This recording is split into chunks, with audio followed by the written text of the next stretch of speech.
Hai, selamat datang ke NY Channel, Motivasi Sihat. Di sini kita sembang santai pasal kesihatan mental dan fizikal. Sama ada korang tengah cari semangat baru, tips untuk kekal positif atau nak jaga kesihatan badan dengan cara mudah, channel ni memang untuk korang. So, let's go. Hai semua dan selamat datang. Hari ni kita nak kupas satu topik yang ramai sangat yang keliru dan mungkin tanpa kita sedar, ia sedang mengancam kesihatan kita. Ya, kita akan bercakap tentang kolesterol. Jom kita bongkar semua mitos dan fahami apa sebenarnya yang berlaku. Okey, kita mulakan terus dengan satu nombor yang agak mengejutkan. Menurut saringan kesihatan Perkeso, hampir 60% pekerja kita yang disaring didapati ada kolesterol tinggi. 6 daripada 10 orang. Cuba bayangkan, itu bukan angka yang kecil kan? Dan soalan ni, kita kena tuju pada diri kita sendiri. Sebab kolesterol tinggi ni bukan isu orang lain. Ia mungkin isu kita yang kita langsung tak tahu. Baik, untuk faham betul-betul, perkara pertama yang kita kena buat ialah pecahkan beberapa mitos yang dah lama sangat kita percaya. Jom kita tengok yang pertama. Ini dia mitos paling popular. Kalau kurus, mesti kolesterol okey. Nanti dulu. Itu salah besar tau. Faktanya, saiz badan kita ni bukanlah penentu utama. Apa yang kita makan setiap hari dan faktor genetik atau keturunan itu mainkan peranan yang jauh lebih besar. Jadi, jangan terpedaya dengan penampilan luaran je. Dan yang ni, mitos kegemaran ramai. Tiap kali raya haji atau musim durian, mesti dua benda ni jadi mangsa. Sebenarnya kan, daging kambing tu kolesterolnya lebih rendah dari daging lembu. Dan durian, langsung tak ada kolesterol jahat. Masalah sebenar bukan pada makanannya, tapi pada banyak mana kita makan. Kuncinya mudah je, berpada-pada. Sekarang, ini bahagian yang paling merisaukan. Kolesterol tinggi ni digelar pembunuh senyap. Kenapa? Sebab dia tak ada simptom. Tak ada rasa pening, tak ada sakit leher, tak ada amaran langsung. Selalunya, orang cuma akan tahu bila dah kena serangan jantung atau stroke. Na'udzubillah. Inilah sebabnya kenapa saringan kesihatan tu sangat-sangat penting.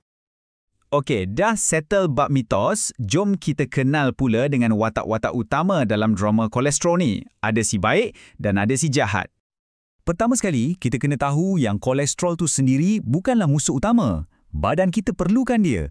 Hati kita memang hasilkan kolesterol secara semula jadi. Untuk bina sel, hasilkan hormon, benda-benda penting. Masalahnya cuma timbul bila dah tak seimbang.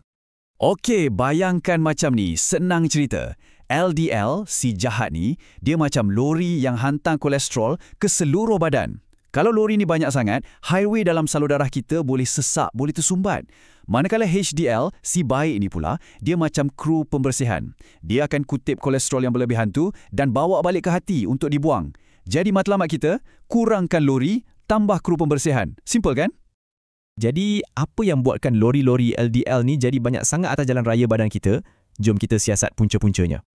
Ini semua adalah punca-punca yang kita dah biasa dengar. Makan tak jaga, penuh lemak tepu, kurang bersenam, berat badan naik, merokok lagi dan semestinya faktor keturunan dan usia yang kita tak boleh nak elak. Semua ni menyumbang.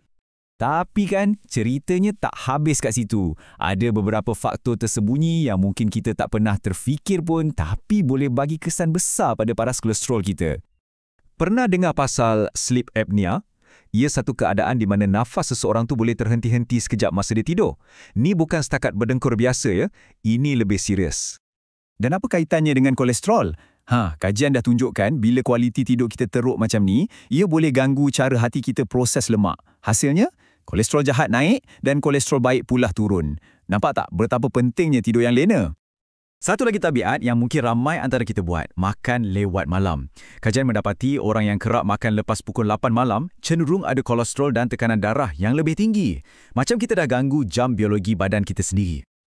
Okey, cukup dengan berita-berita yang merisaukan. Sekarang bahagian paling penting, apa yang kita boleh buat? Jom kita tengok pelan tindakan untuk kita ambil alih kawalan. Sebenarnya ada dua jalan utama. Pertama, rawatan perubatan macam ubat-ubatan yang ini mesti ikut nasihat doktor. Dan kedua, yang ini paling berkuasa, perubahan gaya hidup. Inilah bahagian di mana kuasa sebenar terletak di tangan kita sendiri. Jom kita fokus pada kuasa yang kita ada ni. Dua senjata paling hebat untuk lawan kolesterol tinggi. Tak lain tak bukan, ialah pemakanan dan senaman. Bila sebut pasal diet, Tolong jangan bayangkan kena berlapar sampai seksa diri. Bukan. Diet yang pakar syorkan macam diet Mediterranean dan diet DASH ni, ia bukan pasal kurang makan, tapi pasal makan makanan yang betul. Banyakkan buah, sayur, bijirin penuh dan lemak yang sihat. Sekarang, mari kita kenal kawan dan lawan kita. Lemak tepu dan lemak trans yang banyak dalam makanan proses, makanan segera, kuih muih, yang inilah lawan kita. Kena kurangkan. Sebaliknya, lemak mono dan poli tidak tepu yang ada dalam minyak zaitun, avokado, ikan salmon, yang ini kawan baik kita. Dia tolong turunkan kolesterol jahat dan naikkan kolesterol baik. Jadi, ini bukan soal tak boleh makan lemak, tapi soal pilih lemak yang betul. Bab senaman pula, tak perlu pun nak lari maraton setiap hari. Kuncinya ialah konsisten. Jalan kaki 30 minit je sehari, berbasikal pusing taman, berenang atau pasang lagu kegemaran dan menari je dalam rumah, semua tu dah cukup bagus untuk bagi kesan positif. Kita dah tahu punca, kita dah tahu apa nak buat, tapi ada satu lagi bahan rahsia yang akan menentukan sama ada kita berjaya atau tidak. Jadi, ini adalah realitinya. Tolong jangan harapkan hasil dalam sekelip mata. Proses nak turunkan kolesterol ni ambil masa. Tak ada pil ajaib. Ia perlukan kesabaran. Dan yang paling penting, konsistensi. Perubahan kecil yang kita buat setiap hari, itulah yang akan memberikan hasil yang besar nanti. Jadi, saya nak tinggalkan anda dengan soalan terakhir ni. Tak perlu tunggu esok atau tahun baru. Fikirkan, apa satu je benda kecil yang anda boleh mula buat hari ini. Mungkin tukar air manis kepada air kosong atau berjalan kaki 10 minit lepas makan. Mulakan dengan satu langkah sebab kesihatan jantung anda, masa depan anda bermula sekarang.